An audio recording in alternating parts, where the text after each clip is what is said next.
Hello everybody, we are glad to welcome you on the HardReset.Info YouTube channel. Today in front of me I have Emporia Smart.5, and in this video I would like to demonstrate that you can add numbers to the keyboard on this device.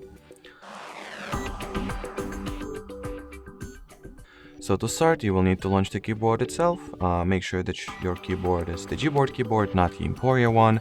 You can very easily change that by going into settings, going for the system category, then languages and input, virtual keyboard, manage keyboards, and simply make sure to turn off the Emporia keyboard.